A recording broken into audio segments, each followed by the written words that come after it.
Hey, what up, YouTubers? This is Austin Battenberg, and I am making this first video about Ron Paul and about who I am. I'm a former liberal. I believed in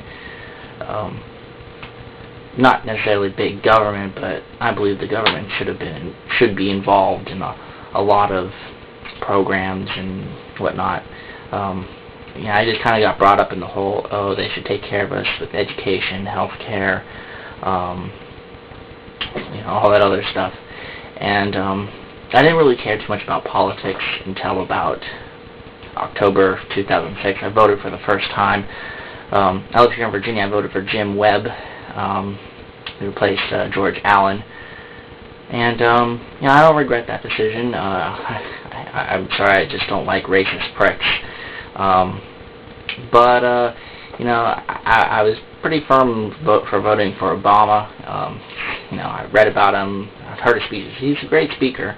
And after watching that very first Republican debate on MSNBC with 10 candidates, heck, even Jim Gilmore was there, if anybody remembers him.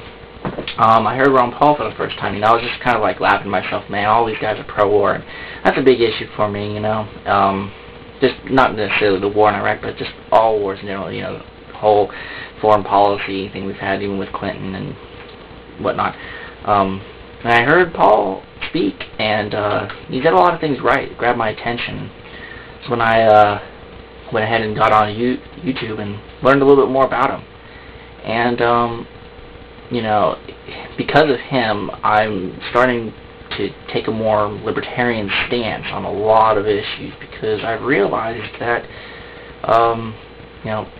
we were founded with those philosophies, and liberal, conservative. There are some very concrete differences between the two of them, but most of our liberals and conservatives in Congress, they all want the same thing in terms of our foreign policy, and that's a very big factor on our domestic policy and the rest of where we go with our lives. Big spending, big government, less liberties. It's just terrible shape. And so anyways, I'm going to be making a series of videos to try and convince fellow liberals to support Ron Paul. I also support Dennis DeSantis, but in all realism, he just doesn't have the strength and the capacity to win like Ron Paul does. If he wins the nomination, then surely I'll vote for him. But I think it's wise for as many people to get behind Ron Paul as possible, because we are running out of time. The primary is upon us, and we need to get somebody in office that will make a difference. Anyways, thanks for watching.